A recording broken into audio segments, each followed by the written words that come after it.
Patient হলে যে কোনো পার্টস শুধু প্রাইভেট পার্টস এক্সামিনেশনের জন্য প্রাইভেসি লাগে, কিন্তু ফিমেল পেশেন্টের তুমি যাই এক্সামিনেশন করো, তুমি হ্যান্ড এক্সামিনেশন করো, তুমি স্কাল্প এক্সামিনেশন, যে কোনো এক্সামিনেশনের জন্য কিন্তু ফিমেল, এটা কিন্তু মনে রাখবো যে ফিমেল পেশেন্টের যাই এক্সামিনেশন করো তার জন্য অবশ্যই প্রাইভেসি এবং স্ক্রিনিং লাগবে। তখন স্যাররা বলে এখানে ধরো তোমরাই তো একটা প্রাইভেসির মতো কাজ করতেছো, ঠিক আছে? তো ঠিক আছে, তাহলে এখন দেখো যে আমি ওনার স্কাল্পিং বা একটু খুলেন না, আমার পেশেন্টকেই বলবো আগে নিজে, বিশেষ করে যদি অপোজিট সেক্সের হও তাহলে আগেই করো না। সেম সেক্স হলে ঠিক আছে তুমি হেল্প করতে পারো, কিন্তু অপোজিট সেক্স হলে পেশেন্টকেই তুমি বলো যে আপনি একটু এইটা একটু সরান্ত। হ্যাঁ, আমরা বেশি করবো না, কারণ একটা ডিগনিটি আছে মানুষের। আমরা মুখে বলবো যে স্যার আমার আসলে ওনার ফুল শোল্ডার এবং চেস্ট পর্যন্ত এক্সপোজ করা উচিত। স্যার বলবে না ঠিক আছে। আচ্ছা, এখন দেখো তুমি এখন তোমাকে এখানে কী সমস্যা বলেন তো? এই ফোলাটা কতদিন ধরে?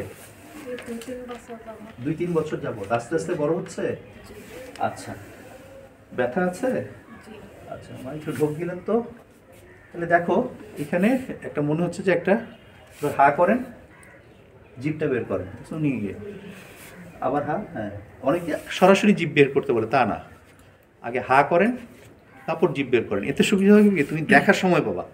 না তুমি সরাসরি জিভ বের করে ফেললে কিন্তু তুমি বুঝতে পারবো না যে কী হয়ে গেলো। আর এক এক্সামিনেশন যেটা আমরা কমন করি যে 2-3 বার করি, কিন্তু এটা খুব এক্সামিনারদের অপছন্দ, তুমি একবারই করবো, ঠিক আছে? হ্যাঁ, তাহলে এখন দেখো ব্যথা লাগলে বলবেন। হ্যাঁ, আপনি কোনো খাবার গিলতে সমস্যা হয়? তো ওনার একটা টনসিলাইটিস, উনি মনে করতেছে যে সোয়েলিংটার সাথে টনসিলাইটিসের আছে সেটা, কিন্তু এটার সাথে না। শ্বাসকষ্ট তো নাই? কোনো গলার স্বর কখনো ভাঙে টাঙে না? মাঝে মাঝে, যাই হোক, এটা অনেক সময় ঠান্ডার সময় বেশি। তাহলে এটা হচ্ছে যে কোল্ড অ্যালার্জির কারণে, এটাও আমাদের সাথে না। এমনি খাবারের রুচি কেমন, ঠিকঠাক আছে? শরীরের ওজন টোজন তো ভাঙে নেই, বা শরীরের ওজন তো বাড়ে না, তার মানে কোনো সিগনিফিকেন্ট কিছু না। সিগনিফিকেন্ট কিছু হলে উনি বলতো। হ্যাঁ, আচ্ছা, পায়খানা ক্লিয়ার হয় তো? মোটামুটি ক্লিয়ার হয়, তার মানে নো লুজ মোশন, নো আচ্ছা, এমনি কোনো কি বুক ধরপড় করে খুব একটু সামান্য হাঁটলে? না এমনি স্বাভাবিক হাঁটা চলার কোনো সমস্যা নেই? একটু সমস্যা, কিন্তু ওরকম না, ওরকম হলে সে কিন্তু বলতো। এরপরে কি? এরপরে হচ্ছে আপনার ঠান্ডা গরমে কোনো সমস্যা আছে, যে ঠান্ডা সহ্য হয় না বা গরম একদম সহ্য হয় না এরকম? ঠান্ডার মতো থাকতে পারি না, বেশি গরম মতো থাকে, তার মানে এটাও ওনার দুইটাতেই সমস্যা, তার মানে সেটাতে কোনো সমস্যা না। আচ্ছা, মাসিক ঠিকঠাক মতো হয় মা? না, মাঝে মাঝে এটা এমনিতেও মিনস্ট্রুয়াল ইরেগুলারিটিস থাকতে পারে। ব্যাস, তাহলে এই কোশ্চেন কিন্তু শেষ, ঠিক আছে? আর বেশি কিছু করবো না। এখন যদি ব্যথা লাগলে বলবে, একটা হাতে সাপোর্ট দিয়ে লোকাল টেম্পারেচারটা দেখো। এরপরে ঢোক দিলেন তো, হ্যাঁ ঢোক দিলেন, হ্যাঁ হা করেন, জিভটা বের করেন। মানে যেই জিনিসটা আমি ইন্সপেকশনে দেখলাম সেই জিনিসটা আমি পালপেশনে কী করলাম, কনফার্ম করলাম। আচ্ছা, এখন দেখো আমরা কি দেখি যে lower border of the thyroid. আবার ঢোক দিলেন তো, দেখো আমরা লোয়ার বর্ডারটা পাই। যদি রেট্রোস্টেনাল এক্সটেনশন থাকতো লোয়ার বর্ডারটা আমরা পেতাম না।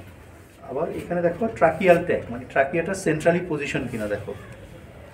ঢোক গেলেন, 3 বার ঢোক গিলানো হইল, একবার ইন্সপেকশনে, একবার পালপেশনে, একবার লোয়ার বর্ডারে, একবার ট্রাকিয়াল ট্যাগ দেখার সময়, ঠিক আছে? তাহলে এতদূর সামনের দিক থেকে আর বেশি কিছু দেখার দরকার নেই। এবার তুমি পিছনে চলে যাও, পিছনে চলে গিয়ে দেখো কি আছে। একটু রাখেন, মাথাটা একটু সামনের দিকে ঝুঁকানো, ঝুঁকলে হবে কি এই জায়গার মাসেলগুলি রিল্যাক্স হবে।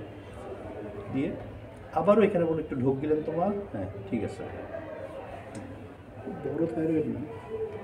এরপরে একটা লাম্পের মতো সারফেস দেখো, কনসিস্টেন্সি দেখো, মার্জিন কিন্তু দেখে আসছো লোয়ার বর্ডার, আলাদাভাবে দেখার কিছু নেই। ওভারলাইং স্কিন ফিক্সিটি, মানে থুতনিটা দিয়ে আমার হাতের উপরে চাপ দেন, নিচে জোরে চাপ, জোরে চাপ দেন, আরও চাপ দেন। হ্যাঁ, আমার হাতের উপরে চাপ দেন, হ্যাঁ জোরে চাপ দেন। হ্যাঁ, দিলে এই যে প্লাটিসমাটা টট হলে একটু তুমি দেখবা যে এটা মোবিলিটিটা দেখবা, ঠিক আছে? এরপরে কি? এরপরে আসলে আমার কি দেখতে হয়, আমাদের 2টা সাইন আছে স্পেশাল, একটা হচ্ছে ককার সাইন আর একটা হচ্ছে বেরি সাইন। ককার সাইন হচ্ছে তুমি অনেক বড় থাইরয়েড গ্ল্যান্ড হলে যদি জোরে চাপ দাও তার আপার রেসপিরেটরি ট্র্যাক্ট অবস্ট্রাকশন হয় এবং স্ট্রাইডার শুনতে পাওয়া যায়।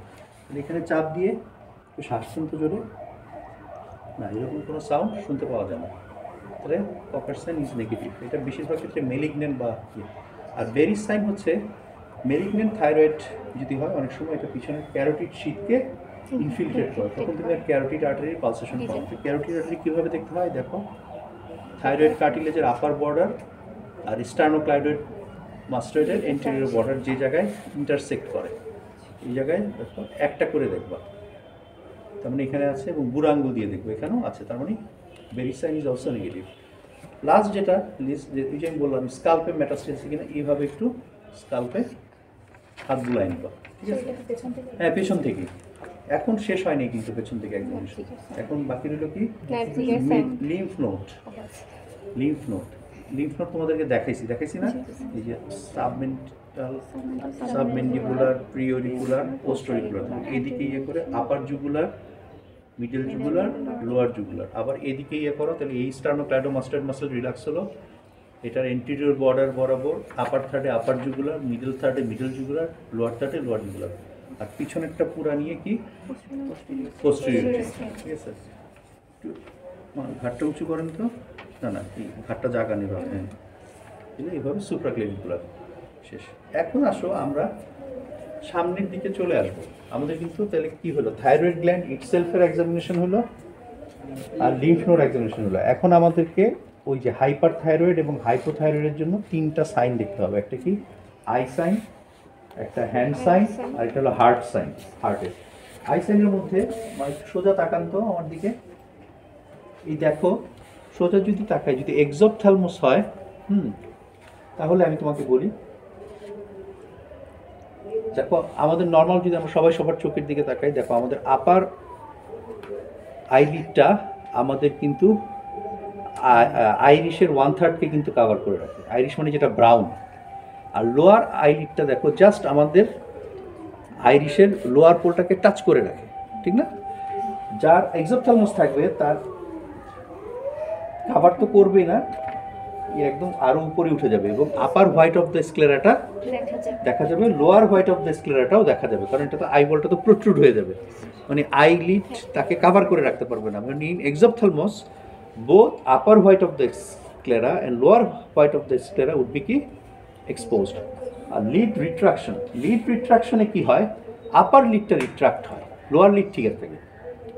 এখানে শুধু আপার লিডটাই মনে হচ্ছে আপার হোয়াইট অফ দ্য স্ক্লেরাটা ভিজিবল হয়। এটার কারণ কি, তোমরা পড়বা যে আমাদের external portional nerve supply of কি এক্সটার্নাল ওকুলার মাসেল, এটা তো পড়ছো যে ক্রেনিয়াল নার্ভ, এবডুসেন নার্ভ, 6 নার্ভ, হ্যাঁ SO4 6, হ্যাঁ ঠিক আছে।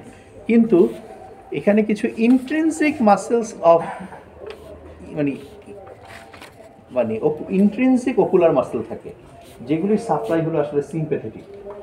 ফলে হাইপার থাইরয়েড পেশেন্টে কি থাকে, সিম্প্যাথেটিক ওভার অ্যাক্টিভিটি থাকে, ফলে আপার আইলিডের যে ইন্ট্রিনসিক যে মাসেলগুলি যেগুলির সিম্প্যাথেটিক সাপ্লাই, ওগুলির মাসেলগুলির কন্ট্রাকশন হয়, ওই কন্ট্রাকশনের কারণে আপার আইলিডটা কি হয়ে যায়, রিট্রাক্ট হয়ে যায়। তাহলে কি বলবো যে সোজা আমার দিকে তাকান, সোজা আপার দিকে তাকান বললে যদি দেখো যে আপার আইলিডের উপরে হোয়াইট অফ দ্য, শুধু আপার হোয়াইট অফ দ্য স্ক্লেরাটা দেখা যায়, সেটা হচ্ছে লিড রিট্রাকশন। আর এক্সোপথ্যালমাসে পুরো আইবলটাই প্রোট্রুড করছে, তার মানে সেখানে আপার হোয়াইট অফ দ্য স্ক্লেরা এবং lower white of the sclera দুইটাই এক্সপোজড হবে। আর লিড রিট্রাকশনে শুধু আপার আইলিডটা রিট্রাক্ট করার কারণে আপার হোয়াইট অফ দ্য স্ক্লেরাটা এক্সপোজড হবে।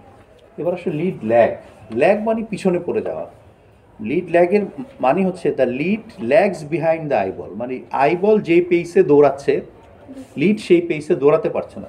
এটার ক্ষেত্রে কি দেখেন তো, আমার আঙ্গুলটা যেদিকে যাবে আপনার চোখটাও সেদিকে উল্টাবেন, হ্যাঁ উপরের দিকে তাকান, উপরের দিকে তাকান, দেখো ওনার আইবল এবং আপার আইলিড সাইমultaneously কি উপরে উঠতেছে, কিন্তু যার লিড ল্যাগ থাকবে তার আইবলটা রোল করবে কিন্তু লিডটা অত দ্রুত রোল করবে না। ওইখানের কারণে একই, ওই যে সিম্প্যাথেটিক ওভার অ্যাক্টিভিটির কারণে ওই মাসেলগুলি উইক হয়ে যাবে, ফলে লিড অত কাজ করবে না, ও কাজ করলেও ও আইবলের বিহাইন্ডে পড়ে থাকবে। তাহলে এই lid lag, lid retraction, exophthalmos all are features of কি থাইরোটক্সিকোসিস বা হাইপারথাইরয়েডিজম। এবার আসো হ্যান্ড সাইন, কি তোমার এভাবে সোজা দেখান, এখানে তুমি দেখবা যে পেশেন্টের হ্যান্ড ওয়ার্ম অ্যান্ড ময়েস্ট কিনা, ঘামে কিনা। পরীক্ষা দেওয়ার সময় আমাদের হাত কীভাবে থাকে, কোল্ড অ্যান্ড ময়েস্ট, আর এটা কি ওয়ার্ম অ্যান্ড ময়েস্ট। দুটোর মধ্যে পার্থক্য আছে কিন্তু। এই ওয়ার্ম এবং ময়েস্ট যদি থাকে that is the feature of hyperthyroidism. আচ্ছা, এরপরে তুমি কি এরকম করেন তো গিয়ে বলা হয় যে একটা কাগজের টুকরা দিতে, না দিলেও তুমি এভাবে করে পেশেন্টের লেভেলে বসে দেখো যে ট্রিমর হয় কিনা। যদি ট্রিমর হয়, ফাইন ট্রিমর, সেটাও কি হাইপারথাইরয়েডের ফিচার। লাস্ট রয়ে গেল কি হার্ট সাইন। হার্ট সাইনের জন্য দুইটা জিনিস দেখতে, হ্যান্ড সাইনের আরেকটা আছে, সেটা হচ্ছে পালস। এই পালস শুড বি, বলবো আমি পালস দেখিতে চাই, but this pulse should be sleeping pulse. Sleeping pulse মানে অ্যাট মিড নাইট যখন পেশেন্ট একদম ঘুমাবে, যখন তার বেজাল মেটাবলিক রেট একদম মিনিমাম থাকবে, তখনও যদি ট্যাকিকার্ডিয়া থাকে তখন বুঝতে হবে কি পেশেন্টের কি হাইপারথাইরয়েডিজম আছে। কিন্তু তুমি ধরো দৌড়াদৌড়ি করে আসলা, বা একটা পেশেন্ট খুব অ্যাংজাইটি, ধরো ওয়ার্ডে রাউন্ড হচ্ছে, চিৎকার চেঁচামেচি, পেশেন্টের খারাপ লাগতেছে, সেই অবস্থায় পালস মাপলে হবে না। তুমি বলবো যে স্যার আমি পালস মাপতে চাই, but ideally this pulse should be counted during the sleeping hour of the patient, sleeping pulse. হ্যাঁ বুঝি না, ঘুমাইলে জেগে যাবে কি না, জেগে গেলেও ভয় পাবে না, ওনাকে আগে বইলা রাখবা যে ভাই আপনার কিন্তু রাত 12টায়, এই জন্যই তো বলতেছি যে ওনাকে বলে রাখবা যে আপনাকে রাত 12টায় আমি পালস মাপতে আসবো, ওইটা জেগে গিয়ে আপনি ভাইবেন না যে আমি ভূত আসছি, ঠিক আছে? আর ঢাকা মেডিকেল কলেজে ভূত আসবে না, বুঝছো? নগরায়নের সাথে সাথে ভূতও বিদায় নিচ্ছে। ভূত তার থাকার সময় না। ঢাকা শহরে এখন দেখবা এখন কাকও নাই, কিন্তু কাক দেখো, আমি কিন্তু এখন কাক দেখি না। আগে যে পরিমাণে 5-6 বছর আগেও যে কাক ছিল, এখানে হয়তো দেখতে পারো, এখানে আশেপাশে অনেক গাছপালা আছে, তো গাছপালা কাটার কারণে এখন কাকও নাই। ভূত তো ভূত আগে ভেঙে গেছে ভূত, বুঝছো? তো last but not the least হচ্ছে হার্ট সাইন। তা হার্ট সাইন করার জন্য কি লাগবে? স্টেথোস্কোপ লাগবে। আমি প্রেটি শিওর তোমাদের কারো কাছে স্টেথোস্কোপ নাই। এটা তো কি বলো মতিন আছে? মতিনকে কার জানি আছে বললা, তোমার কি নাম? সিয়াম। সিয়াম, তাহলে তুমি যা ডলার ইনকাম করবো, $5 মতিন। নিচে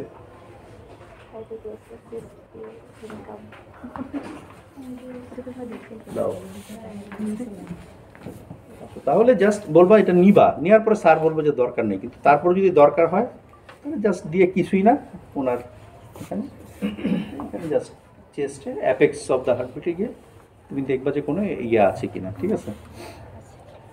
তাহলে দিস ইজ, তাহলে এই পেশেন্টটায় দেখো এটা অত প্রমিনেন্ট না, যে এইখানে একটু জাস্ট সবাই 5 সেকেন্ড সময় দিব, হ্যাঁ একজন করে আসুন।